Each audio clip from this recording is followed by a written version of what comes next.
mesdames, messieurs, écoutez, merci d'abord d'être présents si nombreux. Et puis je tiens d'abord à remercier ce que l'on appelle les puissances invitantes, c'est-à-dire le collectif et toutes les associations environnementales qui travaillent pour essayer de vous faire obtenir un milieu de vie plus sain et aussi une alimentation plus saine. Alors le challenge ce soir il est lourd puisqu'on m'a demandé de vous présenter la problématique des polluants chimiques et en particulier des pesticides et des OGM. On n'aurait pas y passer une semaine entière tous ensemble pour aller dans le détail. Je vais d'abord essayer de replacer ça de façon générale dans la problématique de la santé, de l'environnement, et puis après on ira voir un petit peu plus près ce qui se passe dans nos organismes, un petit peu les pathologies, et on va étudier d'un peu plus près les pesticides qui sont des perturbateurs endocriniens. C'est un mot dont vous avez entendu parler depuis quelque temps, c'est une notion nouvelle, une dizaine d'années, la notion de perturbateur endocrinien. Voilà, donc on va commencer comme ça. Alors, c'est un petit marathon, voilà, on part pour le marathon. Alors vous avez vu déjà, naturellement, je vous ai mis la liste de Watson et Crick pour évoquer naturellement les plantes transgéniques. Que disait Héraclite 450 ans avant Jésus-Christ, l'état de l'homme est le reflet de l'état de santé de la Terre. Déjà, quand on sait ça, on a compris qu'en ce moment, on puisse voir fleurir de nombreuses pathologies. Et bien, les pathologies, voilà un petit peu, je ne fais pas de détails, entre l'agriculture intensive, le smog, les fumées, les décharges, enfin bref, vous voyez bien qu'on est un peu mal parti pour réussir à survivre de façon pertinente. Ce qu'il faut bien comprendre, c'est qu'on a toujours l'habitude de partager les choses entre la qualité de l'eau, la qualité de l'air, la qualité des terres. Et je pense qu'il va falloir, ça c'est une vision un peu ancienne, et parce que c'est basé sur les 4 éléments, l'eau, la terre, le feu, etc. Et qu'il va falloir maintenant changer notre fusil d'épaule, il va falloir parler des pollutions chimiques, des pollutions physiques, des pollutions socio-environnementales, parce que tous ces produits tournent autour de la planète, dans les grands cycles géobiochimiques, et qu'ils se retrouvent à la fois dans l'eau, dans l'air, dans l'alimentation, dans le sol.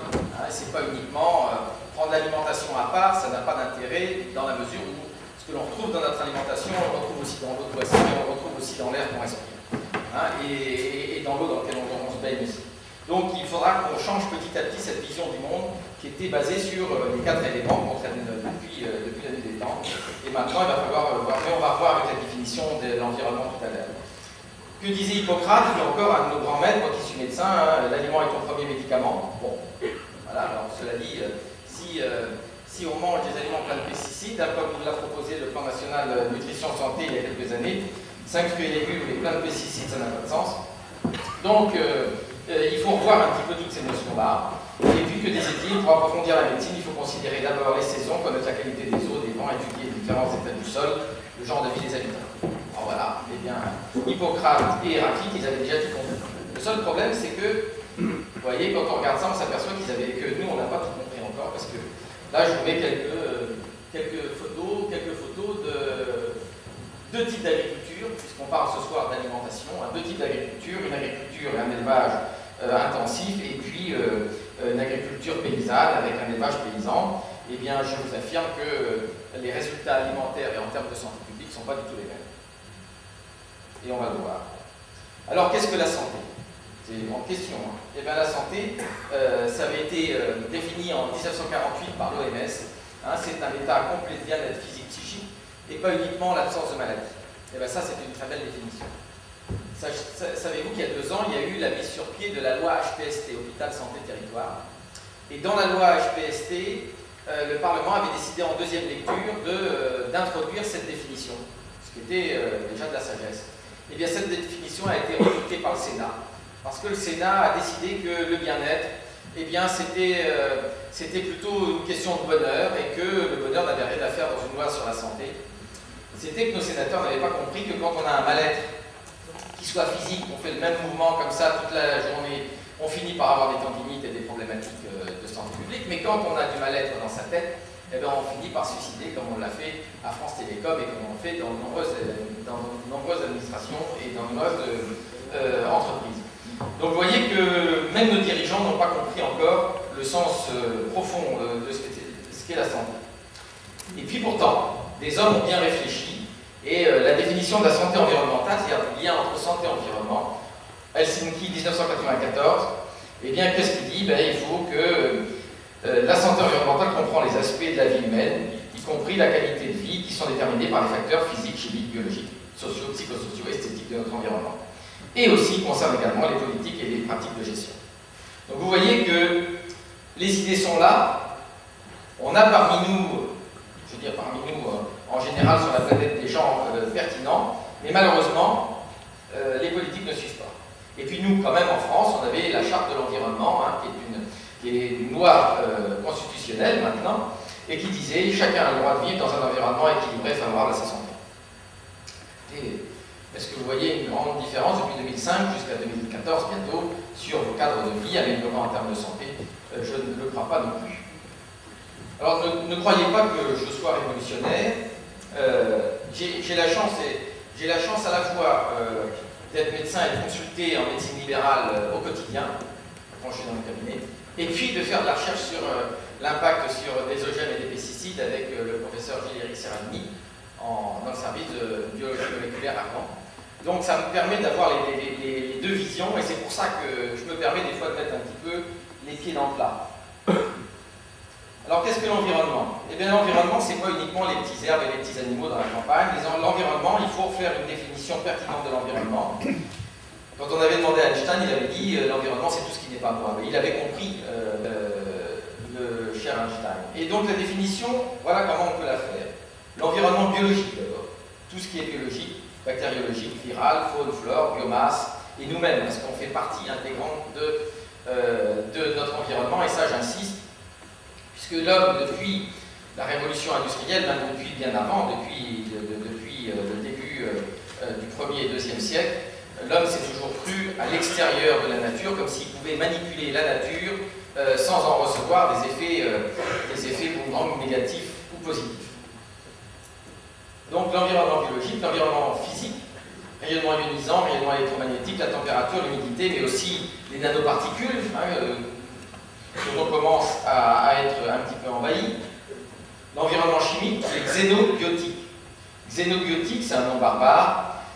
Xénos, en grec, ça veut dire étranger, et bios, biotique, la vie, donc c'est tous les produits chimiques qui ont été mis sur la planète depuis le développement fabuleux de la chimie organique et de la chimie minérale de synthèse, et on verra les tonnages tout à l'heure, c'est à faire frémir et on en paie le prix. Donc les xénobiotiques qui sont présents dans l'air, dans l'eau, dans le sol et dans l'alimentation, c'est tous ces produits chimiques, les PCB, les dioxines, les pesticides, etc. etc. L'environnement sensoriel, le bruit, les couleurs, les odeurs. À l'heure actuelle, par exemple en médecine, on fait un lourd tribut en termes d'acouphènes, d'hypoacousie, de surdité, etc., dû à l'ambiance sonore trop élevée. L'environnement socio-anthropologique. Alors l'environnement socio-anthropologique, c'est un environnement intéressant parce que celui-là, en fonction des milieux sociaux dans lesquels on vit, eh bien, on ne fait pas les mêmes pathologies. Et je dis toujours, on ne fait pas la même pathologie dans un hôtel particulier du 16e ou dans une banlieue ou à Soweto dans un bidonville. Fatalement, on ne fait pas les mêmes pathologies. Et pour prendre un exemple bien simple, c'est les États-Unis, on en parlait ce soir à quelques-uns, là, tout à l'heure.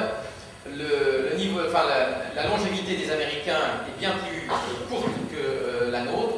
Pourquoi? Parce qu'en particulier, ils ont un contexte socio-anthrophologique vis-à-vis du système de soins qui est bien moins pertinent que le nôtre. C'est pour ça qu'Obama se bat pour mettre au point son fameux CARE, la prise en compte de tout cela. Et bien oui, quand on est mal protégé au point de vue social, et quand le système de santé, le système de soins n'est pas pertinent, et bien naturellement, on a plus de pathologies et on meurt plus facilement. Donc vous voyez que cet environnement socio-anthropologique, il est fondamental, mais aussi on peut le voir à notre niveau. Quand vous voyez que notre président de la République, il y a un mois, sur les problématiques d'environnement, n'a pas dit un mot sur le lien entre santé et environnement, c'est aussi à vous faire frémir. Les seules considérations qu'il a soulevées, c'était des considérations économiques. Et puis l'environnement cognitif. C'est un environnement qui fait partie de l'environnement socio-anthropologique, mais que j'aime bien mettre à part, parce que c'est par quels moyens on appréhende notre environnement. Le milieu social, la culture familiale, l'enseignement, les médias. Et les médias, c'est important, vous avez vu que depuis le Grenelle de l'environnement, avant le Grenelle de l'environnement, la problématique d'environnement a été très peu évoquée sur les ondes, Depuis le Grenelle, on parle, il n'y a pas une journée où on n'entend pas la preuve, hier c'était sur le saumon, ou avant-hier, je ne sais plus qui me disait que c'était sur le saumon, etc. Donc ça prouve que l'environnement cognitif est important. Mais il est aussi important pour développer du déni. Donc c'est la guerre entre les bien-disants et les mal-disants. Et puis aussi, un point fondamental, c'est que l'homme étant l'animal, un des animaux les plus adaptables, et bien, naturellement, en fonction du milieu dans lequel on se trouve, on s'adapte. Et en s'adaptant, on peut à la fois se protéger, mais on peut aussi favoriser la survie de certaines pathologies. L'exemple que je prends toujours, c'est dans les années 70, après la première crise du pétrole, eh bien, on a transformé les maisons en bonbonnières pour éviter les pertes de calories et le gaspillage de l'énergie. Et qu'est-ce qu'on a fait? Eh bien, on a transformé des maisons en lieux pollués. Et maintenant, on sait que l'intérieur des bâtiments et des maisons sont plus pollués que l'extérieur et que le grand air. Vous voyez comme quoi les actions doivent être comprises et réfléchies avant d'être faites. Et alors, ça nous explique quoi? Ça nous explique que le monde est très complexe et qu'on a toujours eu une vision simplifiée du monde. Complexe, ça vient du latin complexus, qui veut dire tisser ensemble. Et bien tous ces éléments-là sont tissés ensemble. L'environnement biologique, chimique, physique, socio-anthropologique, tout ça, c'est tissé ensemble. Et pour en ressortir par le haut, ben, c'est très compliqué parce qu'on n'est pas habitué à penser le complexe. Et c'est bien là. Donc ni la vie ni les pathologies ne peuvent être pensées de façon binaire ou linéaire. C'était facile, du temps de Pasteur, de dire une bactérie de telle pathologie, une relation directe de cause à effet, et puis tout va bien. Le seul problème, c'est qu'avec nos mélanges de produits chimiques, eh bien, c'est plusieurs produits chimiques qui peuvent donner plusieurs manifestations. Et comme nos agences de sécurité sanitaire ne retrouvent pas un lien direct entre un agent causal et une pathologie, eh bien il y a un déni colossal, et c'est comme ça qu'il y a encore 4 ans, on disait que les cancers d'origine environnementale étaient à peu près 3% des cancers en France. Ils ont bien changé, heureusement, mais ces choses-là ont du mal à rentrer dans les têtes. C'est donc la limite de la pensée actuelle médicale, basée en grande partie sur une vision pasteurienne de la maladie. Je répète, un agent causal et une maladie bien, et puis sur le soin. Parce que je suis médecin, je vous l'ai dit, et bien, je pense que nous ne faisons pas de santé, il n'y a pas de système de santé en France, il n'y a qu'un système de soins. J'espère que vous comprenez bien la différence entre santé et soins. Et non, on ne fait que du soin, on a un ministre du soin, on a toujours eu que des ministres du soin. Parce qu'on ne fait pas de prévention. On ne met pas les patients ou la population dans de bonnes conditions pour survivre sans pathologie. Ce serait notre travail. Donc ce qui est vrai pour les pathologies infectieuses, donc une bactérie, vous l'avez compris, n'est pas vrai pour les pathologies environnementales. Donc vous avez compris que plusieurs facteurs environnementaux ou xénobiotiques peuvent entraîner plusieurs manifestations pathologiques différentes. Voilà, on n'est donc pas habitué à penser le complexe, et si vous êtes lecteur, eh bien, je vous invite à relire Edgar Morin, et en particulier un bouquin qui s'appelle L'intelligence de la complexité, qui nous explique comment on peut appréhender le monde par le biais de la complexité, et c'est très enrichissant. On va aller vite. Donc depuis la révolution industrielle, nous avons pollué notre milieu de vie avec trop nombreux xénobiotiques, dévasté les milieux de vie, désertification, vous connaissez ça mieux que moi, les grands cycles géobiochimiques, on en parlait tout à l'heure, ont été perturbés. On a diminué de 50% la biodiversité en 50 ans, ce qui est colossal, parce que jamais une société n'a réussi à faire ça. On maîtrise la reproduction, la PMA, les fibres, les dons d'ovocytes, les mères porteuses, le clonage, modifier le patrimoine héréditaire, fabrication des OGM. Et bon, on est en train d'en payer le prix fort. Le progrès et la catastrophe sont donc l'avers et l'envers d'une même médaille, Hannah Arendt. Voilà, donc ça veut dire que avant d'agir, il faut réfléchir. Alors voilà l'empoisonnement des ressources, et bien les xénobiotiques dont je vous parlais, donc les produits chimiques, et bien 3 millions de tonnes en 1930 déversées sur la planète, 420 millions de tonnes en 2010. En sachant que ces produits-là sont des produits qui sont fabriqués pour être permanents et constants dans l'environnement, et qu'ils circulent autour de la planète. Et ainsi, vous savez que les ours polaires commencent à être plus ou moins stériles, ils ont des produits chimiques dans leur graisse, etc. etc. Donc, tout ça, dans les grands cycles géobiochimiques, ça tourne, et puis ça nous envahit, on le verra Alors qu'est-ce qui se passait dans le temps? Eh bien dans le temps, vous voyez toutes ces plantes là, ce sont toutes des plantes toxiques. Eh bien, au fil des générations et des années et des années, eh bien, il n'y avait aucune mère de famille ou un homme, sauf accidentellement, qui allait mettre ça dans l'assiette de ses enfants, puisque c'était des produits toxiques. Et il n'y a pas une maman qui allait faire jouer ses enfants avec une vipère, naturellement. Le seul problème, c'est que maintenant, ce qui nous empoisonne, on ne le voit pas.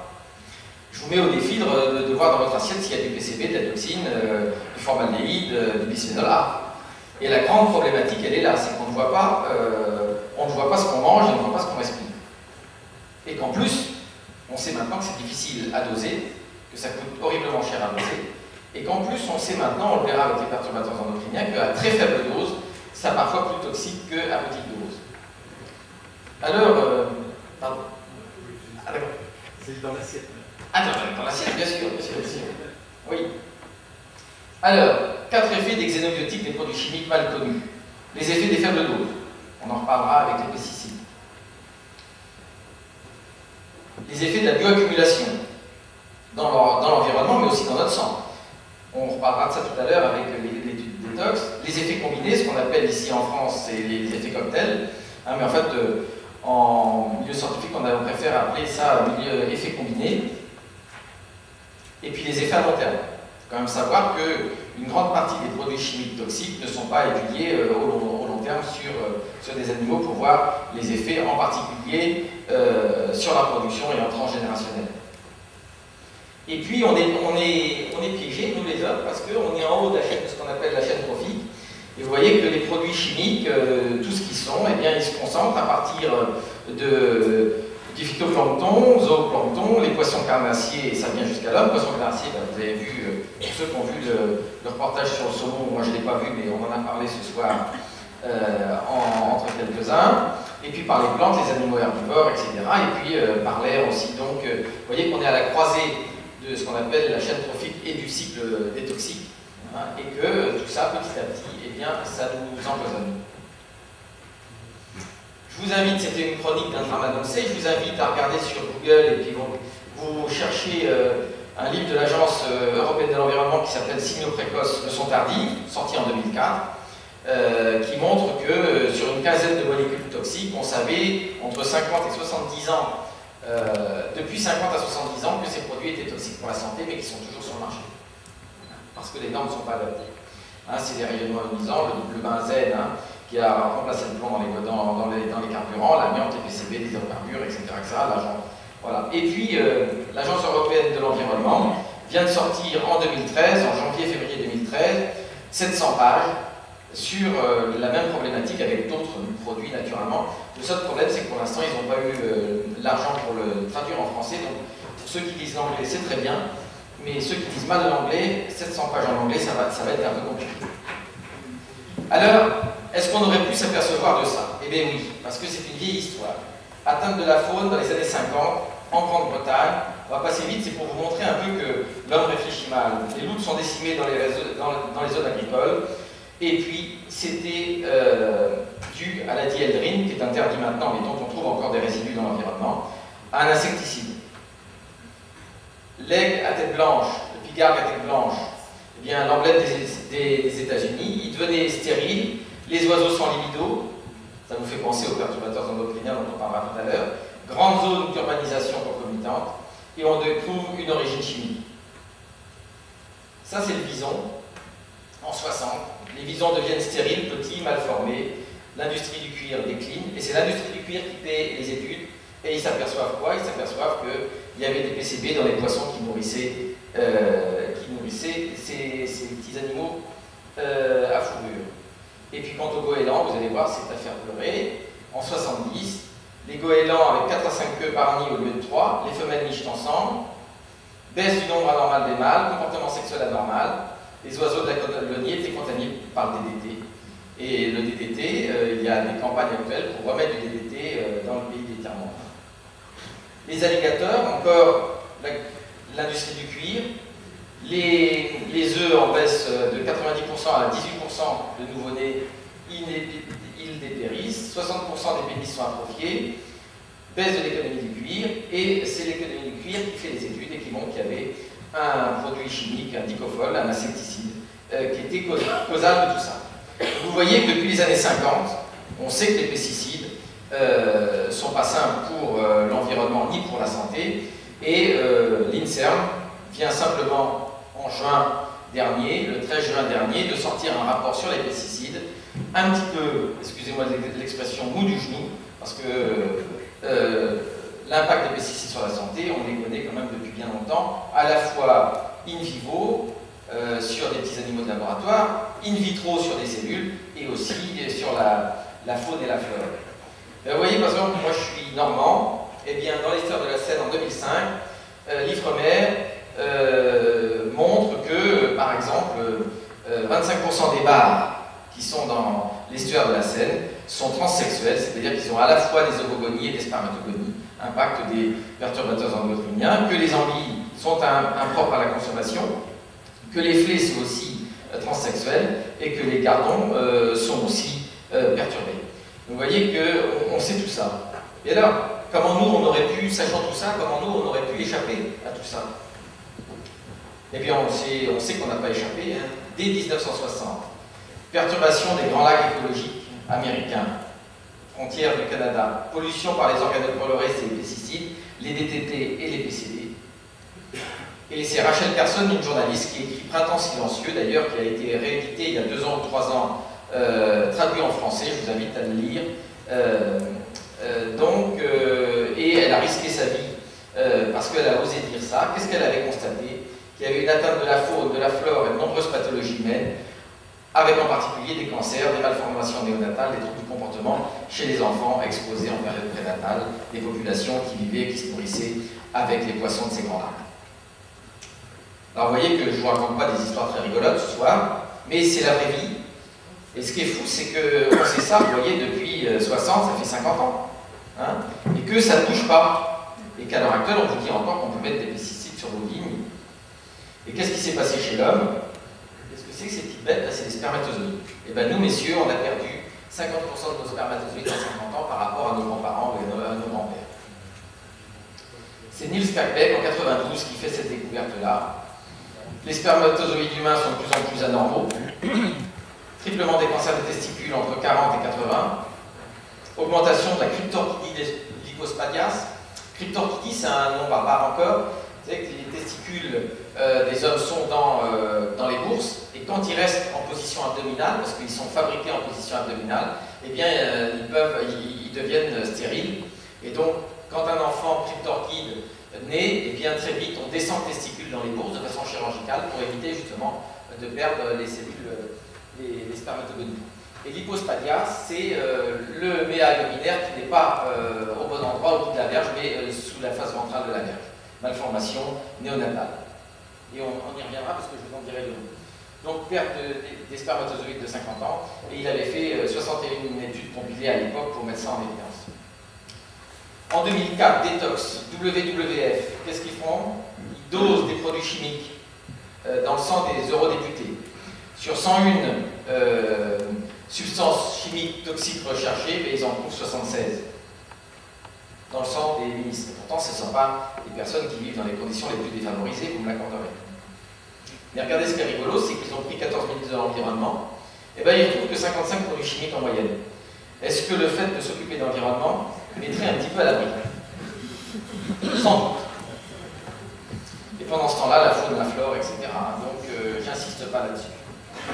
Et qu'est-ce que c'est que ces produits? Ce sont les substances chimiques, les pesticides organochlorés, les polychlorophényles, les retardateurs de flamme, les PCF composés de perfluorés, etc., etc.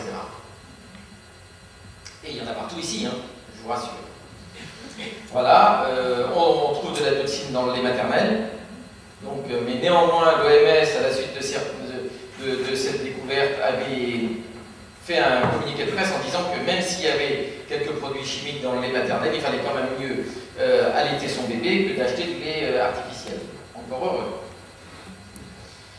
Et voilà, donc non seulement nos enfants sont perfusés in utero par du sang contenant des toxiques, mais leur premier aliment contient en particulier des dioxines.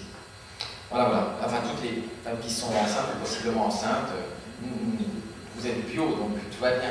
Vous êtes très bien, voilà, très belle. Augmentation des cancers sur 20 ans, vous voyez un petit peu.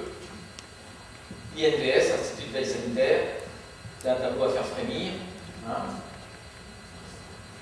Voilà ce qui se passe au-dessus de nos têtes. ANSES, c'est l'agence de sécurité sanitaire, hein, et l'INCa.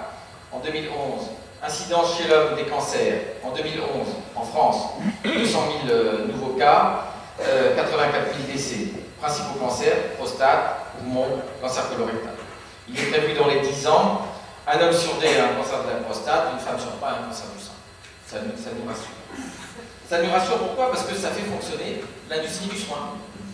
Hein, parce que naturellement, vous le savez peut-être pas, mais c'est que les dépenses de santé font partie du PIB, du produit intérieur brut.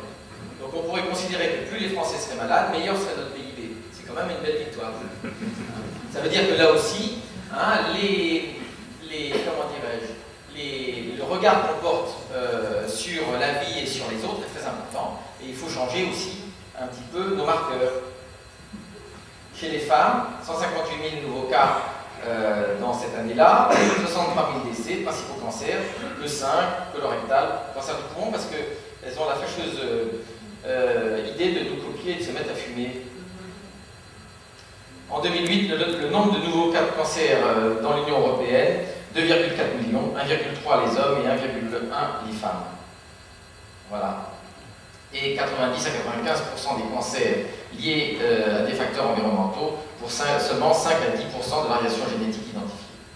Cela dit, et je m'élève en faux souvent aussi sur cette problématique des cancers génétiques, ça ne veut pas dire qu'un cancer avec des marqueurs génétiques ne soit pas au départ dû à une modification environnementale. Ah oui, parce qu'il y a eu un moment où il y a des gènes qui se sont modifiés. Donc ce moment-là, on ne sait pas quand ça s'est passé, dans quelle génération, etc. etc. Enfin bref, voilà l'état des lieux. Hein. Au-delà des cancers, et bien voilà, hein, maladies allergiques, bronchopulmonaire, surpoids, obésité, pathologie cardiovasculaire, l'infertilité masculine et féminine. Pour masculine, vous avez compris pourquoi. Féminine, on expliquera, mais il y a de plus en plus de couples, comment dirais-je, stériles, et qui demandent des procréations médicalement assistées, etc. etc. C'est à la fois une belle réussite de pouvoir faire ça, mais c'est aussi de la souffrance pour ces couples, hein, et que c'est pas simple de faire une tentative, 3 tentatives, avec des échecs, etc., avec des espoirs qui tombent par terre, et c'est aussi générateur d'autres troubles. Et des maladies orphelines, plus de 8000 en France. Alors qu'est-ce que c'est que les maladies orphelines? Les maladies orphelines, c'est soit des maladies génétiques, soit des maladies enzymatiques, hein, par exemple, eh bien, comment dirais-je, un petit bout de chou qui grossit pas bien, qui grandit pas bien, on l'emmène chez le pédiatre, on fait des bilans et on dit à la maman, bah, écoutez, il lui manque telle enzyme ou telle hormone, etc. etc. On ne sait pas d'où ça vient, on n'a pas pour l'instant de traitement, ben, reprenez-le gentiment chez vous. C'est un petit peu comme ça que ça se passe. Heureusement qu'il y en a certaines qu'on arrive à sortir d'affaires, mais c'est vraiment une problématique dont on ne parle pas assez. On parle beaucoup des myopathies, etc., mais des maladies orphelines, on ferait bien de ne parler que de toutes les pathologies ensemble et pas faire des pathologies qui ont plus d'impact médiatique que d'autres. Et puis naturellement, les maladies bactériennes, virales, parasitaires, émergentes ou réémergentes, celles qui sont résistantes aux antibiotiques en particulier, etc. Et bien voilà un petit peu ce qu'on peut voir entre 1950 et 2000. Diminution du sperme, augmentation des maladies immunitaires, augmentation des cancers, une augmentation des maladies neurodégénératives, Alzheimer, etc. Augmentation des malformations néonatales et en même temps la biodiversité. Ça veut dire que l'homme est bien dans l'environnement, il subit la même chose que la faune et la flore. Et voilà un petit peu dans quel état nous sommes. Genèse multifactorielle et pathologie, bah vous avez compris, hein, les rejets industriels, etc., etc. Je ne vous fais pas de détails, mais on pourra en reparler. Et puis, source des polluants dans les locaux de vie et de travail, eh bien, les matériaux de construction, les résidus des chaudières, les cuisines, les fumées, les poussières, les acariens, le sous-sol, produits d'entretien, électroménagers, les peintures, les lacs, les solvants, les systèmes de ventilation. Ben voilà comment on récupère un petit peu tout ça. Une fois qu'on a dit ça, c'est pas très drôle, hein, quand même.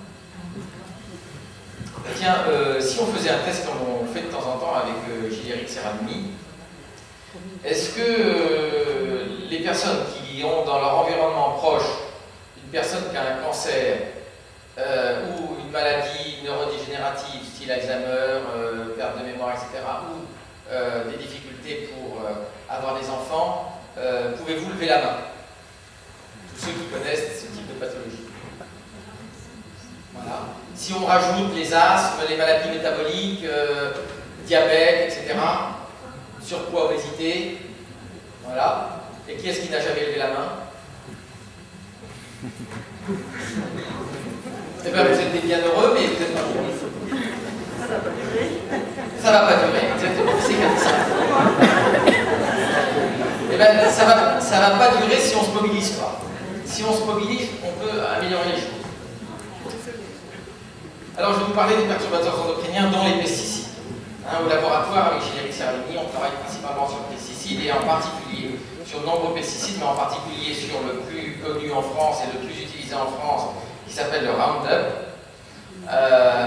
Pourquoi? Parce que c'est le plus utilisé, et c'est parce que c'est le pesticide le plus important dans toutes les eaux de surface et les eaux profondes, et avec son premier métabolite qui s'appelle l'AMPA, AMPA. Les pesticides. Alors les pesticides, c'est produits phytosanitaires. Un peste, qui vient de l'anglais peste, pestis, de la peste, et puis cide, qui tuait. Alors surtout jamais, ne me parlez jamais de produits phytosanitaires, parce que ça n'a rien de sanitaire. C'est sanitaire peut-être pour les plantes, mais c'est en tous les cas pas sanitaire pour l'homme. Donc il faut appeler un chat, un pesticide, c'est un pesticide. C'est quoi les pesticides? Eh bien c'est les herbicides, les antifongiques, les fongicides, bon, les rodenticides pour les rongeurs, les herbicides, vous avez quoi? Vous avez les molluscicides, vous avez tout un tas de produits comme ça pour tuer les mollusques, etc.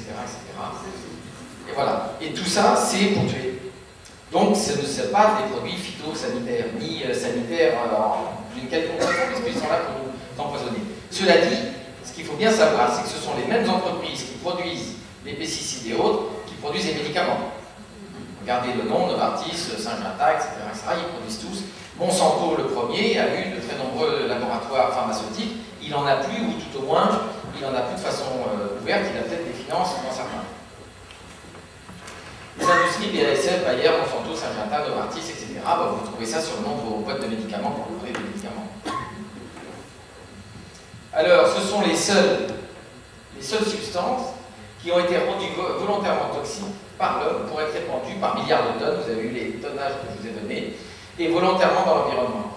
Ils ne se reproduisent pas, ces produits-là, ils sont sélectionnés pour être durables dans l'environnement, et surtout, ils sont stables, et ils ont comme but de dérégler la messagerie cellulaire.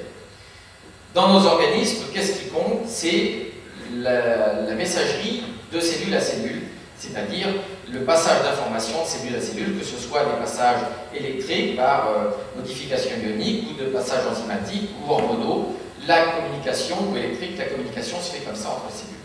Et d'ailleurs, un premier point pour la cancérigénation, merci, eh bien, c'est quand une cellule commence à se séparer des autres en n'écoutant plus les conseils de ses voisines. Elle se développe par elle-même et elle continue à se développer. Et puis, ce qu'on appelle l'apoptose, c'est-à-dire la mort programmée des cellules, elle ne réagit plus à l'apoptose. Vous savez que nous, on a des cellules qui meurent tous les jours, et puis il y en a d'autres. Et quand elles ne meurent plus et qu'elles s'auto-reproduisent pour elles-mêmes, c'est comme ça que les cancers apparaissent. Donc, quand on perturbe la communication entre les cellules, eh bien, on fait beaucoup de mal. Et on fait beaucoup de mal au niveau des problématiques de cancer, mais aussi, par exemple, les maladies neurodégénératives. On a un fleurissement de maladies d'Alzheimer, etc. Donc, on crée même maintenant des structures spécialisées pour recevoir ces pauvres patients d'Alzheimer. Ce qu'il faut savoir, c'est que ces xénobiotiques sont, pour la plupart, des produits lipophiles, c'est-à-dire qu'ils aiment les graisses et qu'ils se stockent dans les graisses. Or, la partie la plus grasse de notre corps, ce n'est pas nos fesses, ce n'est pas nos bourrelets sur le ventre, c'est notre cerveau. Notre cerveau, c'est une vraie masse de beurre, c'est une boîte de beurre, notre cerveau. Et donc, ces produits chimiques toxiques se stockent dans nos cerveaux, et on peut bien imaginer et comprendre que ça perturbe la communication entre les cellules neuronales. D'ailleurs, c'est tout un champ d'expérimentation là-dessus. Alors, qu'est-ce que c'est que les perturbateurs endocriniens? C'est une notion qui est arrivée il y a une dizaine d'années, fin du XXe siècle, pour désigner toute molécule ou agent chimique composé, xénobiotique, ayant des propriétés hormonomimétiques, c'est-à-dire qui miment, hein, c'est du Canada Dry, mais c'est pas du whisky, ça mime. Hein. Voilà, alors quels sont les perturbateurs endocriniens? Vous voyez, il y a une liste à faire pleurer. Voilà. J'ai mis en premier les pesticides, hein, mais il y a les phtalates, assouplissement des plastiques, les PVC, matériaux de construction, dispersants, retardataires de flamme, ici il y en a partout, les rejets industriels, les éthers de glycol, les peintures, les bisphénols A, les conservateurs antimicrobiens, les PCB, les antiphénols, les phytosolènes, les métaux. Alors le mode d'action, eh bien, effet mimétique, c'est-à-dire qu'il limite une action d'une hormone naturelle et il va prendre sa place.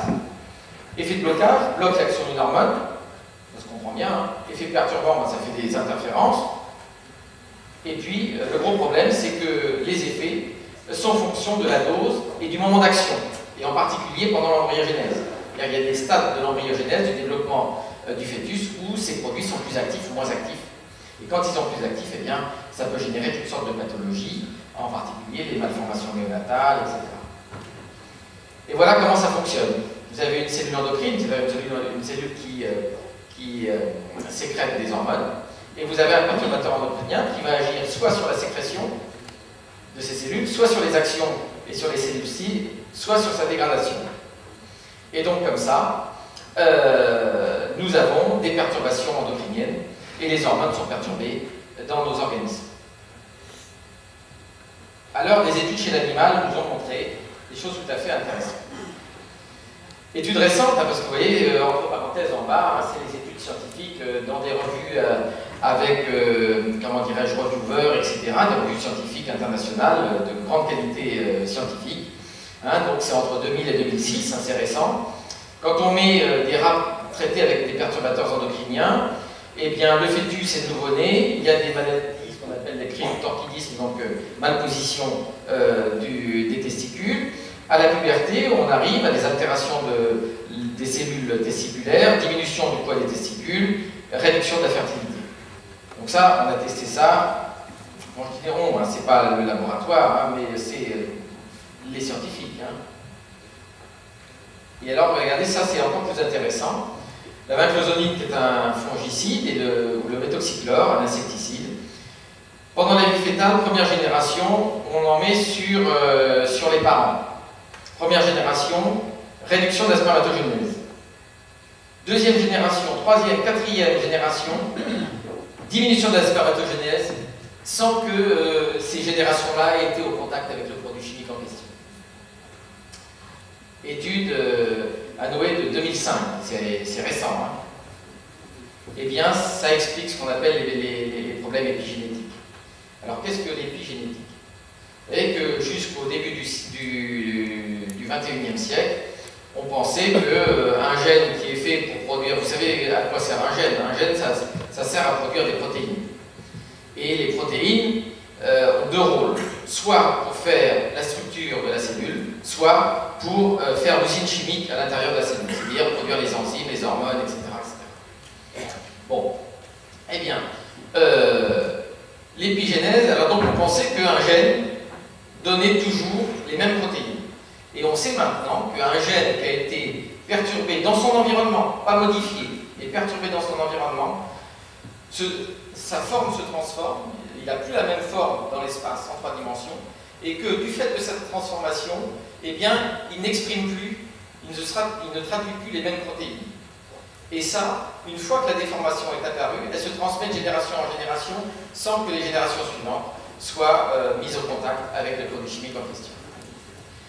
Mais c'est une histoire qu'on aurait dû suspecter depuis longtemps, avec en particulier ce qui s'est passé avec le distilbène. Le diéthylstilbestrone, vous savez, c'est le produit qu'on a donné, première hormone de synthèse qu'on a donné aux femmes dans l'après-guerre, hein, pour éviter les fausses couches spontanées. Eh bien, on s'est aperçu de quoi? On s'est aperçu que ces femmes-là faisaient des cancers de l'utérus, que leurs filles, qui n'étaient pas au contact, en faisaient, et des malformations. Leurs filles, leurs petites filles, les arrière-petites filles, on est arrivé à la 4e génération. Et des anomalies en particulier de comportement chez les petits garçons. Et alors, autre problème, c'est qu'on a mis en évidence les problématiques de mélange.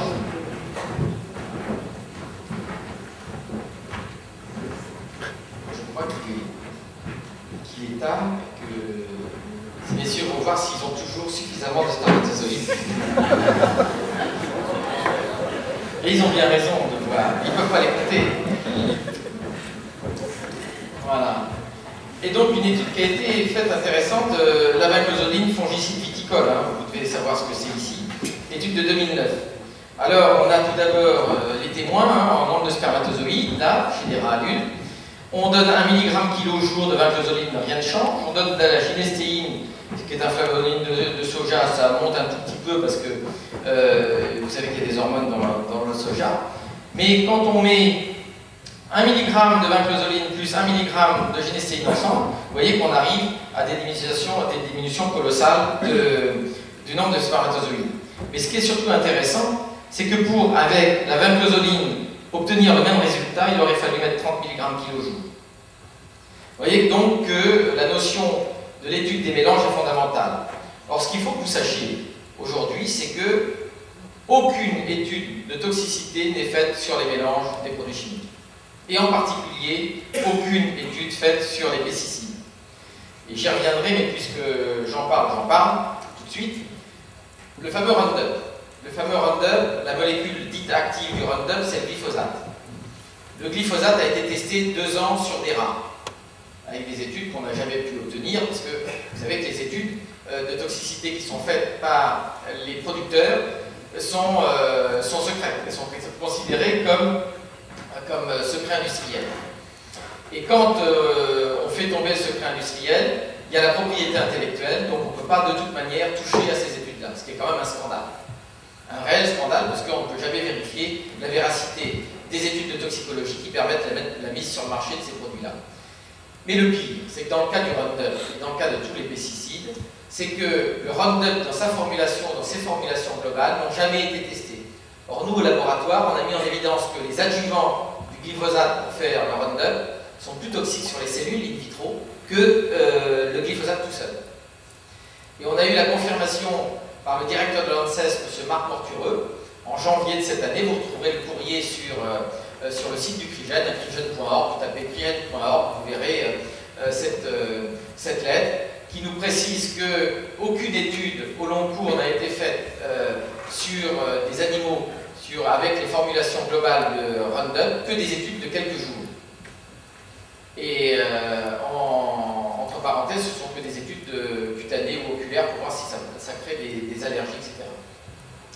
Donc vous voyez que la mise sur le marché de ces produits-là est complètement anormale et scandaleuse. Parce que vous voyez l'effet des mélanges, et nous on l'a prouvé avec...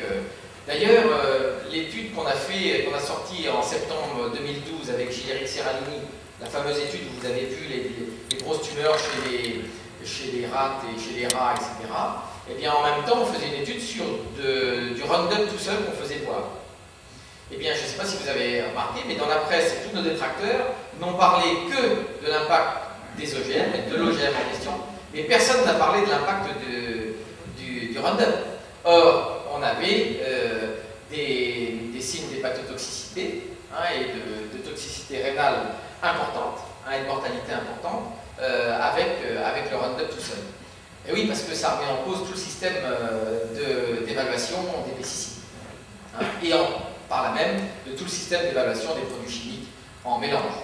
Quand ce n'est pas des molécules simples, et en général, c'est jamais des molécules simples, parce que vous ne trouvez jamais un produit chimique à utiliser dans les magasins, etc., en molécules simples. Il y a toujours des produits de formulation ou des adjuvants. C'est la même chose d'ailleurs avec les médicaments. Un médicament, c'est jamais la molécule, il y a la molécule plus des produits de formulation.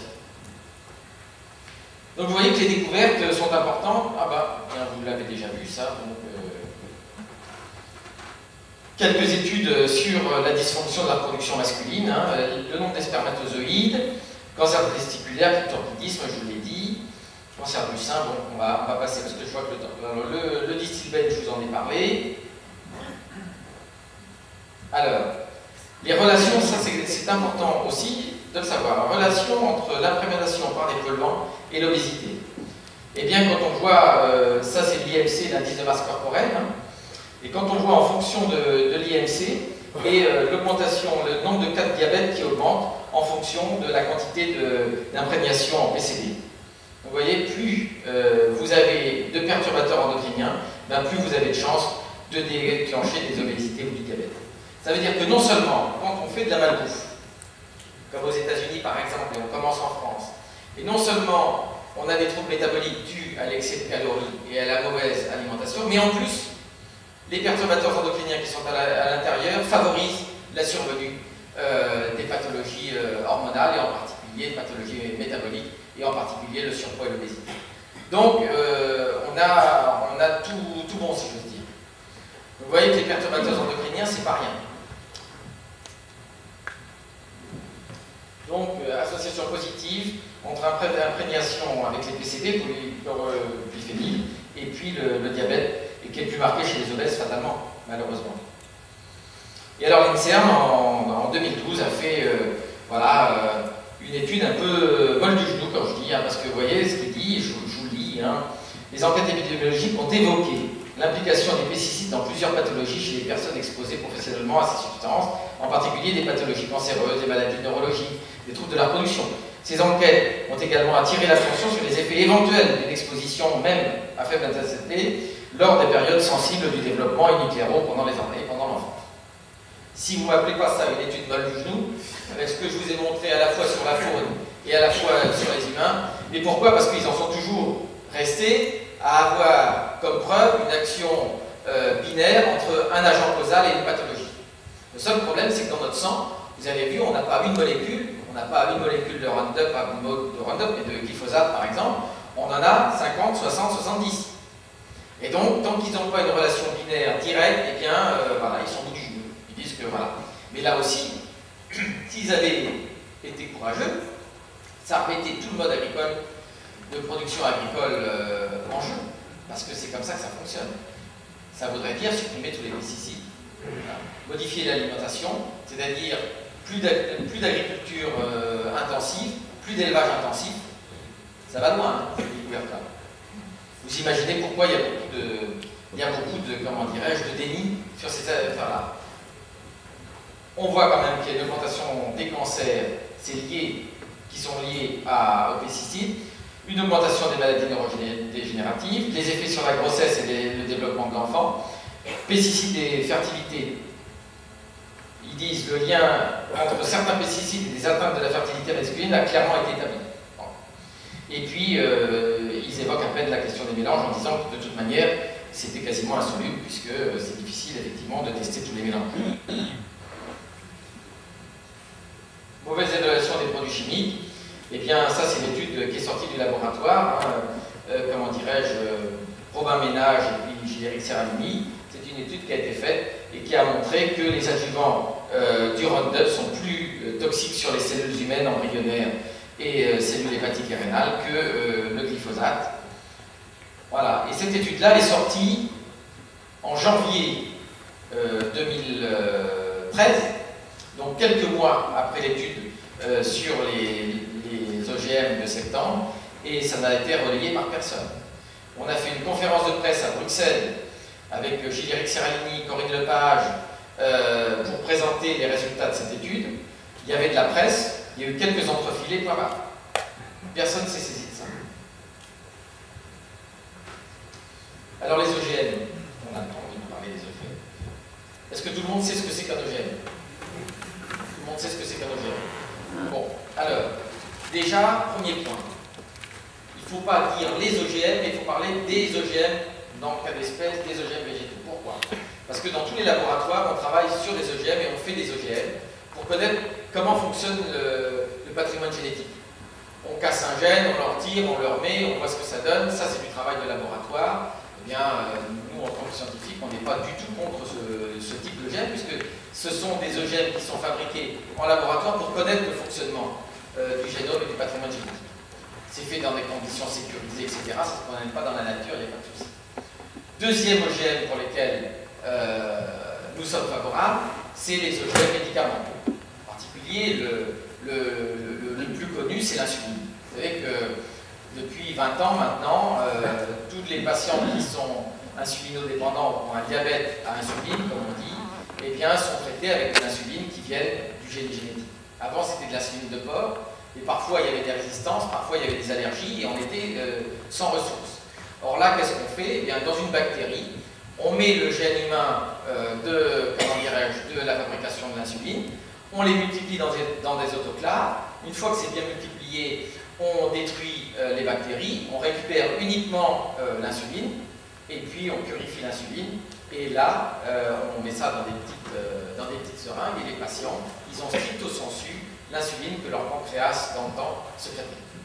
Vous voyez que ça, les OGM dans ce cas-là, c'est des OGM, je dirais, positifs, entre guillemets. Quand vous avez des médicaments sur lesquels vous voyez marqué protéines recombinantes, eh bien ce sont toutes des protéines qui ont été fabriquées par le génie génétique, dans des incubateurs, de façon sécurisée, pertinente, etc. Donc voilà, il y a énormément de médicaments qui sont fabriqués comme ça à l'heure actuelle. Donc ça, pas de problème. Le problème qui se pose, c'est les OGM végétaux. Pourquoi? On va voir. Ben d'abord, est-ce que vous savez comment on les fabrique? On va voir d'abord les définitions. Parce que ça, la définition, c'est important. Un OGM, c'est un organisme vivant, micro-organisme végétal ou animal, ayant subi une modification non naturelle de ses caractéristiques génétiques initiales, par ajout, suppression, remplacement d'au moins un gène. Ça, c'est des définitions légales, si je veux dire. On appelle donc OGM tout organisme hébergeant un ou plusieurs gènes provenant d'une espèce à laquelle il n'appartient pas. Facile à comprendre. Les gènes étrangers sont alors appelés transgènes. L'OGM est donc un organisme transgénique. Et l'ensemble des procédés conduisant à ce type d'OGM est appelé la transgénèse. C'est sur ces définitions-là que toute la législation autour des OGM est basée.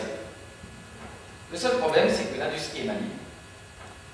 Et que l'industrie, eh bien, elle a fabriqué ce qu'on appelle les OGM cachés. C'est-à-dire des OGM sans transgène. Et donc ces OGM-là, c'est simplement des modifications par effet de rayonnement ionisant, par exemple, du produit chimique du patrimoine génétique de la plante, mais sans ajout de transgène. Bilan de l'affaire, ces OGM-là, ben, ils ne ressortissent pas de comment dirais-je, de la définition officielle des OGM, puisqu'il n'y a pas de transgène dedans. Et donc, en fait, la définition, pour être pertinente, il aurait fallu que ça s'arrête ici où j'ai mis la petite flèche. Modification génétique initiale, point barre. Et donc, le fait d'avoir ajouté au début, parce qu'il y avait ceux-là qui existaient par ajout ou suppression, remplacement d'un OGM, eh bien, fait que ces OGM cachés eh bien, ne sont pas sous le coup de la législation. Et donc, il y en a en France. Par exemple, ici, vous devez avoir des OGM cachés sur le sol, par exemple. Hein. Eh oui. Donc, vous voyez que l'industrie est maligne, il y a une grande faculté d'adaptation. Hein. Alors, je vous ai expliqué hein, comment on fabriquait, à quoi servaient les gènes. Les gènes, ça sert à fabriquer des protéines, et des protéines qui font soit la cellule, soit l'usine chimique à l'intérieur de la cellule. Alors, est-ce que vous avez une idée de savoir comment on fabrique un OGM? Oui, vous savez? Bon, bah, c'est très simple. Il y a plusieurs façons, mais la façon la plus simple, c'est ce qu'on appelle la façon biolistique, c'est-à-dire qu'avec un canon à petites microparticules, d'or ou de tungstène, on colle des gènes dessus et puis on bombarde des cellules. Et puis ça rentre ou ça rentre pas dans les cellules. Le seul problème, c'est que pour savoir si ça rentre, ben, on est bien embêté après. Alors, par moment, ben, on met un gène de résistance à un antibiotique. Ça a été le cas de la patate Amflora qui a été retirée du marché il y a 1 an ou 2, là, mais qui était mise en circulation en Europe, qui contenait un gène de résistance à la kanamycine, un antibiotique. Et pourquoi un gène de résistance à un antibiotique? Parce qu'une fois qu'on a bombardé, on trempe les cellules dans un antibiotique, celles qui sont résistantes, c'est celles qui ont inclus à la fois le gène de résistance et puis le gène d'intérêt, entre guillemets, pour faire le gène. Les autres, elles meurent. Et alors après ça, la question se pose, c'est quand vous mettez un gène comme ça, est-ce qu'il va s'exprimer? Imaginez là que quelqu'un rentre et s'asseye en plein milieu de la salle. Bon, s'il ne parle pas, tout va bien. Mais s'il prend un porte-voix supérieur à moi, vous ne m'entendrez plus, vous ne vous entendrez plus. Et comment fait-on pour que le gène en question s'exprime? Eh bien, on lui met un promoteur viral. En général, c'est un promoteur du virus de la mosaïque du tabac. On surajoute sur la petite bille au gène d'intérêt, à l'éventuel gène de résistance aux antibiotiques, et puis on rajoute un gène de mosaïque du tabac qui va booster. Et quand tout ça, ça va arriver dans la plante, eh bien, le gène il va se développer, il va prendre la parole et il va s'exprimer. Vous avez bien compris que si, au milieu de la salle, quelqu'un vient parler fort, vous allez avoir du mal à vous entendre et à l'entendre, etc. Et bien c'est exactement comme ça que potentiellement ça peut se passer dans une cellule génétiquement modifiée par un transgène. Ça peut complètement modifier l'expression des autres gènes. Parce qu'une cellule, c'est comme nous, on fait un bilan énergétique, on a de l'énergie pour faire X activités, mais on ne peut pas tout faire. On ne peut pas s'acheter un bateau, une maison, partir en vacances, nourrir une famille, etc., etc. Donc il y a des choix à faire. Quand on achète un château, c'est sûr qu'on par ailleurs on se met sur la paille parce qu'on n'a pas les moyens de faire face. Eh bien, c'est ce qui peut se passer quand on met un transgène dans une cellule, ou plusieurs transgènes, parce que maintenant, on a quand même, comme le maïs Sparstact, qui est en culture, pas en Europe, mais qui va bientôt demander sa mise sur le marché en Europe, eh bien, il possède 8 gènes d'intérêt. 8 gènes différents. C'est quand même fou. Hein. Donc, vous voyez que c'est inquiétant. Donc les molécules biologiques, etc. En bilan, en plus, il y a une méconnaissance du patrimoine génétique du receveur. Il y a des hasards, ça s'inscrit, ça rentre dans le génome au hasard et ça peut provoquer des atteintes d'autres gènes qui vont mal se cicatriser. Utilisation de promoteurs viraux, antibiorésistance, notion de gène silencing. Alors, ça c'est une notion intéressante qui est apparue en 2000 dans Nature, une publication, qui a montré qu'on a un patrimoine génétique dans lequel tous les gènes ne s'expriment pas. Et que de temps en temps, en fonction des conditions environnementales, certains gènes qui ne s'exprimaient pas peuvent se mettre à s'exprimer. Donc à produire des protéines différentes de celles que la cellule est prévue à faire. Donc on peut imaginer qu'un intrus réveille un espion dormant, entre guillemets. Notion de plasticité du génome, je l'ai évoqué tout à l'heure avec l'épigénétique en vous disant qu'un gène avait une forme dans l'espace et que quand sa forme se modifiait, il pouvait s'exprimer de façon différente. Mais pour tout le patrimoine génétique, c'est exactement pareil. Le patrimoine génétique d'une cellule, il faut le considérer par exemple comme une pelote de laine et qu'en fonction, si vous l'étirez, si vous la tournez, etc., vous pouvez mettre, ou si vous l'écartez, vous pouvez mettre des gènes en superficie par rapport à d'autres et modifier donc l'expression génétique de la cellule. C'est ce qui explique en partie aussi les phénomènes génétiques. Et puis la mutagénèse d'insertion, c'est-à-dire qu'en insérant un gène dans un patrimoine génétique, vous pouvez modifier l'expression d'autres gènes. Modification de la transcription, l'épigénétique, on en a parlé. Donc génie génétique ou manipulation, je vous laisse trouver. En plus, on a une transgression de la barrière des espèces, qui est vraie quand il y a un transgène, qui n'est plus vrai quand il n'y a pas de transgène, dans ce qu'on appelle les OGM cachés. Il n'y a plus de transgression de la barrière des espèces, parce que c'est la même cellule qui a été modifiée directement à l'intérieur. En bilan, c'est quand même du bricolage. On appelle ça du génie génétique, mais c'est quand même du bricolage. Alors, 2 mots sur l'étude que l'on a fait avec Gilles-Éric Serralini. J'ai eu le plaisir de faire ça avec Gilles-Éric Serralini. J'étais directeur adjoint de l'étude. Une partie de l'équipe, là, des jeunes toniques et passionnés et passionnants. Je vous en dis juste quelques mots parce que tout ce que je vais vous dire sur l'étude, vous retrouvez tout sur le site du CRIGEN en détail avec la publication traduite en français, la réponse à nos détracteurs qui a été publiée en janvier, qui est traduite aussi en français. Donc comme ça, vous pouvez voir un petit peu et vous pouvez voir un petit peu tout ça dans les détails. Pourquoi tester un OGM alimentaire? Eh bien voilà, parce que ce sont des plantes à pesticides. Voilà un petit peu en 2011, les OGM agricoles, qu'est-ce que c'est? C'est 61% qui sont tolérants à un herbicide, plus souvent le Roundup. Ça veut dire quoi? Ça veut dire qu'ils sont capables de se remplir de Roundup sans en mourir. Et donc, les animaux qui mangent ces plantes-là, ou nous, les humains qui les mangeons, on absorbe le Roundup en même temps. 17% produisent leur même insecticide, leur propre insecticide. C'est les maïs BT, coton BT, etc. Et puis, il y en a d'autres qui produisent de 2 à 8 caractères. C'est le fameux Sparstact dont je vous parlais, qui a 8 caractères différents dans cette plante-là. Donc, vous voyez que il faut bien dire que les OGM végétaux, ce sont des plantes à pesticides. Donc, quand vous les mangez, vous les donnez au bétail pour faire de la viande de boucherie, eh bien, vous les nourrissez avec des pesticides. Alors, on savait, nous, dans le laboratoire, toutes les études qui sont marquées là, en bas, là, c'est des laboratoires, des études qui sortent du laboratoire. On avait montré déjà depuis longtemps, en 2005, 2007, 2009, 2012, hein, l'impact sur des cellules du Roundup, c'est-à-dire le glyphosate plus les adjuvants, sur des cellules embryonnaires, sur des cellules de placenta, et on s'était aperçu qu'il y avait de la toxicité, et à plus faible dose, on avait des perturbations hormonales.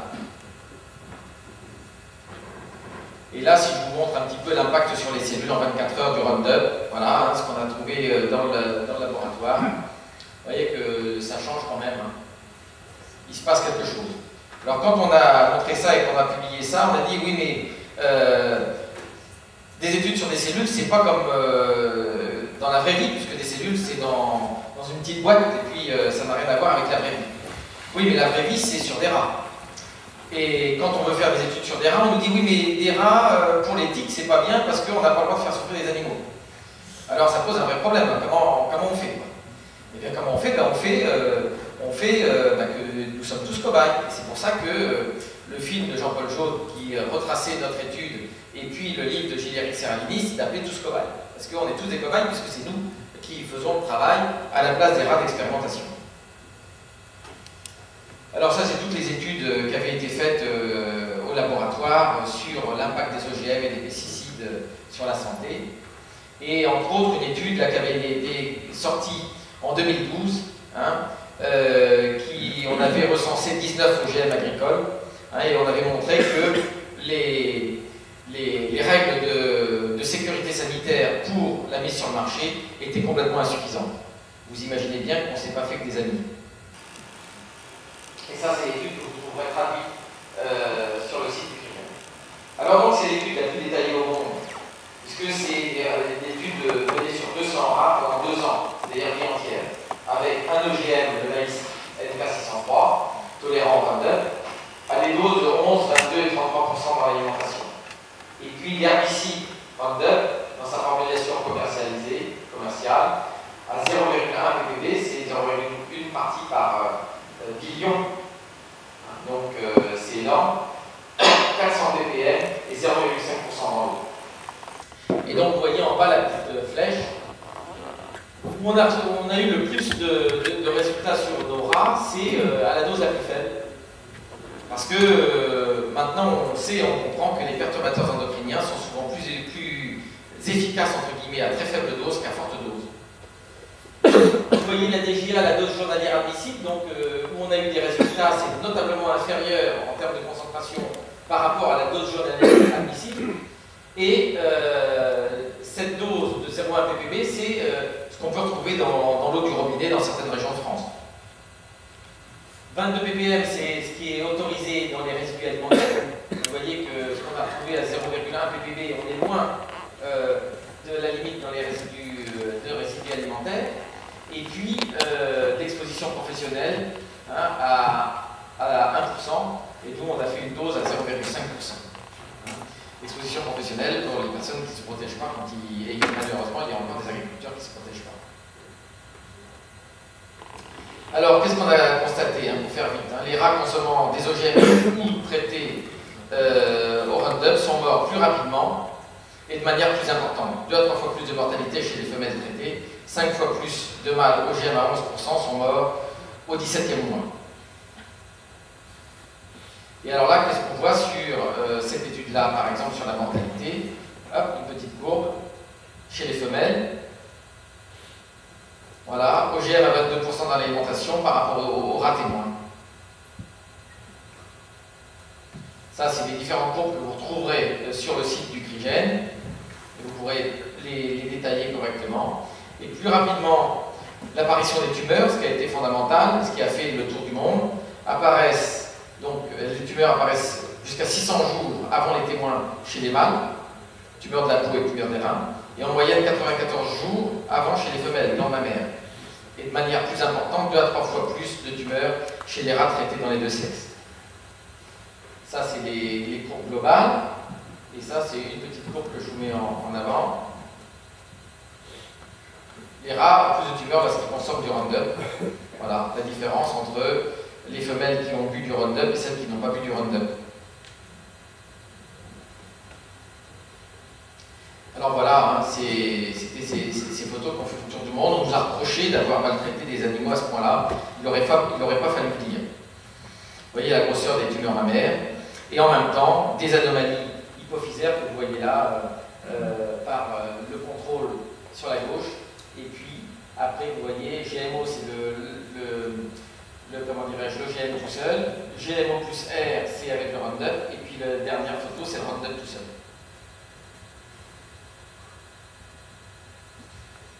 Alors voilà, elles sont principalement chez les femelles des tumeurs mammaires. Voilà. Mais chez les mâles, les problèmes hépatiques et rénaux. Vous voyez, entre le témoin, c'est le témoin, et OGM plus R, les deux OGM plus R là, et puis en bas sur les reins, un rat normal, et puis OGM plus R et Roundup tout seul. Donc, si vous voulez, moi j'ai voulu dans cette étude-là que l'on soit vraiment démonstratif, c'est-à-dire qu'on présente, comme en pathologie humaine, on présente ce qui se passe. Et on a voulu montrer dans notre étude ce qui se passait. Alors bien sûr, on nous a reproché qu'il n'y avait pas assez de rats. Parce que 10 rats par groupe, ce n'était pas suffisant. Seulement, c'est avec 10 rats par groupe que les études de toxicologie sont faites sur 3 mois uniquement pour mettre ces produits-là sur le marché. Alors, je ne vois pas pourquoi c'est accepté sur 10 rats pendant 3 mois et que nous, sur 10 rats à vie entière, on ne nous accepte pas. Vous voyez ? Donc, les profils pathologiques sont similaires dans les 3 traitements, représentatifs d'une intoxication alimentaire avec des effets spécifiques en fonction du sexe. Vous avez eu plus de tumeurs chez les femelles que chez les mâles, non linéaires, et puis hormonodépendantes. Alors, interprétation, eh bien, on s'est aperçu qu'il y avait des perturbations à plus faible dose de Roundup, hein, et les effets importants et saturants, dérèglement des rapports entre testostérone et oestradiol chez les femelles. Hein, donc, on est bien en présence d'un perturbateur endocrinien. Et puis, des effets hépatiques et rénaux et mammaires sont explicables par les résidus de Roundup, sans exclure naturellement les effets métaboliques de l'OGM, puisqu'on ne sait pas trop ce que l'OGM peut provoquer tout seul. Et les mâles sont atteints au foie et au rein. Or, on sait que le Roundup est cytotoxique pour les cellules humaines. Le foie et le rein, on a fait de nombreuses études pour montrer que c'était déjà, ça c'est des études qui sortent de, vous voyez, en 2007-2009, hein, mais ça c'était des études in vitro. Et c'est pour ça qu'on a voulu faire des études in vivo sur des rats. Et alors, on s'est aperçu d'une chose, c'est que comment est-ce qu'on fait pour que le maïs ne meure pas quand on le pulvérise avec le Roundup? C'est parce qu'en fait, Monsanto a modifié une enzyme qui s'appelle l'EPSPS. Hein, et quand cette enzyme EPSPS est peu importante, maïs non OGM, on met du Roundup, et bien le maïs il meurt. Mais là, dans l'OGM, c'est une enzyme qui est modifiée et qui est en grande quantité, qui fait que quand le Roundup arrive, eh bien, elle accepte le Roundup dans ses cellules et elle ne meurt pas. Et alors, ce qui est assez fou, c'est que notre étude elle a été reviewée par des scientifiques avant d'être publiée. Et parmi les reviewers, ils nous ont dit, mais avant de publier, ils nous ont dit, mais essayez de nous expliquer comment c'est possible que vous ayez trouvé tous ces effets. Et qu'est-ce qu'on s'est aperçu en faisant des analyses? Ça c'était en juillet et en août 2012. À la suite de leur demande, on a fait des analyses sur les OGM et on s'est aperçu de quoi sur le maïs OGM? Et c'est qu'il y avait moins d'acide férulique et d'acide caféique. Caféique, ça n'a rien à voir, l'acide caféique n'a rien à voir avec le café, je vous rassure. Et ça, on s'est aperçu qu'il y avait une diminution de 16 à 30% de l'acide férulique et une diminution de l'acide caféique de 21 à 50%. Or, dans le laboratoire, le hasard fait parfois bien les choses, on s'était aperçu que dans des études de détoxification, eh bien, sur des cellules in vitro, on avait vu que des mélanges de plantes très riches en acide caféique et en acide férulique protégeaient les cellules in vitro contre l'attaque du Roundup et de certains pesticides. Et donc ça, c'est une voie de réflexion, c'est une voie de recherche. Et si on avait des financements, on pourrait se lancer à essayer de comprendre et aller plus loin dans cette avancée-là, parce que c'est une étude que l'on a faite, c'est une étude qui ne se termine pas là, c'est une étude qui ouvre des portes de réflexion, et en particulier sur les mécanismes de protection provoqués par ces produits-là. Et donc en conclusion, tumeur mammaire et toxicité hépatorénale, le Roundup a des effets graves sur la santé à très faible dose. Des effets métaboliques toxiques sont dus à l'OGM seul. Alors les recommandations à la suite de ça. Eh bien on a demandé à l'EFSA, Mme Géla Lanel, qui était directrice de l'EFSA, on a demandé à ce que l'autorisation de ces produits soit revue, pas du tout. Rien n'a bougé.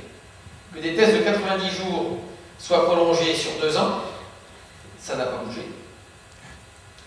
Que les pesticides doivent être testés 2 ans à faible dose et en formulation, ça n'a pas été fait. Et on n'a toujours pas les tests même des molécules dites actives. Que l'équivalence en substance ne démontre pas l'absence de toxicité. Oui, je ne vous ai pas parlé de l'équivalence en substance. Alors l'équivalence en substance, c'est un vieux truc, mis sur point un jour, et Marie-Monique Robin dans son film l'explique bien. C'est quelques chercheurs qui travaillaient sur les OGM, qui ont trouvé ça un soir en prenant l'apéro. Ils se sont dit comment on peut comparer un OGM à un non-OGM. Eh bien, ils se sont dit on va les mettre côte à côte, puis on va prendre le maïs non-OGM et puis son petit frère OGM, et on va les regarder. Même taille, même forme, même couleur de feuille, tout ça, ça va bien. On regarde à l'intérieur, lipides, protéines, glucides, tout va bien. Bah, il y a équivalence en substance. Ils ont dit ils sont équivalents. Il y a l'OGM qui est équivalent au non-équivalent. Et, eh bien, ça a été élevé vraiment au niveau d'une loi de biologie générale. Il y a équivalence en substance entre un OGM et un non-OGM. Donc, bilan de l'affaire, il n'y a pas besoin de faire de test de toxicité sur les OGM. Voilà comment cette affaire-là est arrivée. Et je vous invite à regarder le DVD de Marie-Monique Robin, Le Monde selon Monsanto, elle explique ça de façon magnifique. Donc vous voyez que des fois, des choses qui paraissent être une loi de biologie générale, dont tous nos détracteurs parlent, etc., ça ne repose sur rien.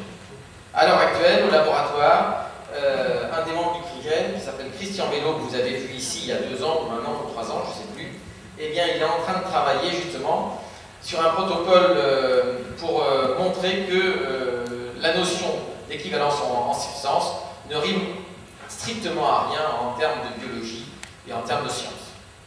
Et normalement, on devrait, courant 2014, avoir des publications là-dessus. Parce qu'il fallait qu'à un moment donné, quelqu'un dise « Attendez, l'équivalence en substance, ça commence à bien faire. » Les tests réglementaires doivent être, on a demandé qu'ils soient publics, indépendants des compagnies et soumis à l'expertise contradictoire. Parce qu'il faut quand même savoir que tous les tests pour la mise sur le marché ou en culture sont des tests qui sont faits par les compagnies qui fabriquent les OGM ou qui fabriquent les pesticides. C'est eux qui font réaliser les tests de toxicité et c'est eux qui donnent les résultats. C'est comme si le jour du bac, on mettait nos étudiants dans une bibliothèque, on leur demandait de choisir le sujet, on leur demandait d'écrire et puis de se mettre la note. C'est quand même fort, hein. Il n'y en aurait pas beaucoup qui n'auraient pas leur bac. Il est vrai que maintenant, on le donne facilement, on augmente les notes pour qu'il y ait 90% de reçus au bac. Mais quand même. Alors, que s'est-il passé? On a le temps de parler d'un petit peu de ce qui s'est passé. Oui, il y a 10 minutes pour en parler depuis 1 an. Le contexte général, c'est simple. On nous est tombé dessus. La publication est sortie le 19 septembre. Le 19 septembre au soir, on commençait à nous taper dessus. Le 20, ça a été la LALI.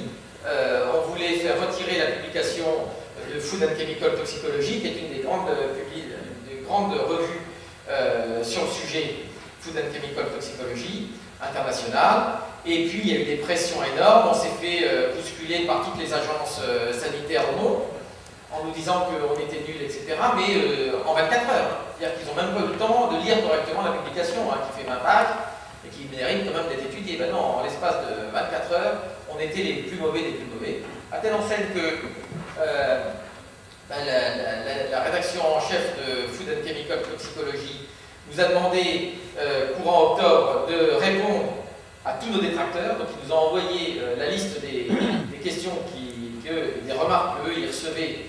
Parce qu'il y a même des chercheurs allemands qui ont voulu faire fermer cette publication-là carrément, trouvant inadmissible d'avoir osé publier un papier aussi inférieur. Et donc, ils nous ont demandé de faire ça, et on a fait ça pendant l'hiver, on a soumis une publication à Food and Chemical Toxicology qui a été reviewée par les pairs, comme ça doit. Donc donc par des scientifiques qui ont relu nos réponses pour voir si nos réponses, au point de vue scientifique, tenaient la route. Ça tenait la route, et Food and Chemical Toxicology, en janvier, a publié, vers le 15 janvier, a publié notre réponse. Vous verrez la réponse à nos détracteurs, traduite en français, sur le site d'Icrigen. Et depuis ce temps-là, il y a eu toujours, naturellement, la controverse. Et nos détracteurs n'ayant pas réussi à faire retirer notre publication au printemps, eh bien, qu'est-ce qu'on apprend? On était en conférence, en Martinique avec Gilles Éric, en Martinique. Et c'était le 15 avril. Eh bien, on apprend que le directeur éditorial Europe de Food and Chemical Toxicology avait été écarté du domaine des biotechnologies et qu'à la place, on avait mis un dénommé Richard Goodman, qui porte mal son nom parce qu'il avait travaillé pendant 9 ans comme cadre supérieur chez Monsanto. Cherchez l'erreur. Et alors là, on a commencé à faire le gros dos parce qu'on s'est dit, voilà. Et puis, ce fameux Richard Goodman nous a demandé des compléments d'information, etc., etc. Et puis, ça en est resté là. Ça prouve quand même que notre étude tient la route, parce que s'il y avait eu la moindre anomalie scientifique, eh bien, naturellement, on serait fait blabouler. Et donc, ça nous a permis, le 19 septembre de cette année, de voir le champagne, parce que la publication était toujours là au bout d'un an, avec aussi la publication des réponses à nos détracteurs. Et vous voyez comme quoi ça a été très loin, hein, jusqu'à changer un directeur éditorial, pour réussir à faire sauter notre étude. Donc voilà comment un peu ça s'est passé. Deuxième point. On voit le lendemain de la publication, on avait rendez-vous à Bruxelles et on rencontre Mme Gélin Ladel, la directrice de l'EFSA. Elle vient nous voir et elle nous dit, écoutez, c'est impossible, il faut que vous nous donniez toutes vos données pour qu'on vérifie vos données biologiques de l'étude. Je dis, attendez, encore vous pouvez prendre nous, quand on vous demande celle du Roundup et du maïs, on ne l'obtient pas, pourquoi est-ce que nous? Eh bien, non, mais si, vous devez nous les donner, etc., etc. Naturellement, vous pensez bien qu'on ne les a pas données.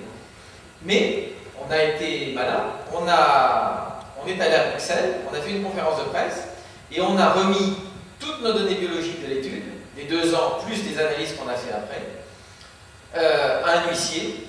Et cet huissier, il a pour pour objectif, le jour où nous, on reçoit toutes les études qui ont permis la mise sur le marché du maïs NK603 en question et du Roundup dans sa formulation globale et du glyphosate, quand ça nous sera donné par l'EFSA, l'Agence de sécurité sanitaire européenne, et bien nous, l'huissier donnera à l'EFSA toutes nos données biologiques. Et bien pour l'instant, vous voyez, hein, ça c'était en début janvier de cette année. On est bientôt en décembre, et bien on n'a rien reçu. Donc c'est qu'il n'y a pas la volonté, mais ils sont bien piégés parce que il n'y a pas d'études de long cours sur le Roundup déjà. Ils auront du mal à la sortir. Donc vous voyez que la guerre, elle est solide, elle en est là. Mais il faut tenir bon. Publication, donc est-ce que j'ai dit réaction en 24 heures? Alors si, bien naturellement, hein, dans les instances officielles, vous avez qu'à regarder la presse maintenant, ben on sait qu'à l'EFSA, par exemple, il y a près de 40% des décideurs dans l'EFSA qui sont afféodés, de près ou de loin, aux agences, au lobby de l'agrochimie. Hein, donc vous avez compris que les analyses, etc., sont biaisées. Les académies en France ont sorti, j'ai plus la date en tête, ont sorti un communiqué de presse en disant que c'était inadmissible, que ça n'aurait jamais dû sortir, que cette étude était nulle et non advenue. Toutes les académies, sciences, pharmacie, médecine, agriculture, technologique, etc. Et ben, nous, quand on a su ça, on était un petit peu surpris et on s'est renseigné pour savoir comment ça s'était fait. En fait, le communiqué de presse de ce groupement d'académies qui est sorti dans la presse, eh bien, avait été fait uniquement par 4 ou 5 académiciens qui s'étaient mis ensemble en disant c'est inadmissible qu'on puisse laisser des publications pareilles. Et ils avaient fait entre eux la publication au nom de toutes les académies. Et on en a eu la confirmation par la suite. Mais on avait écrit à chaque...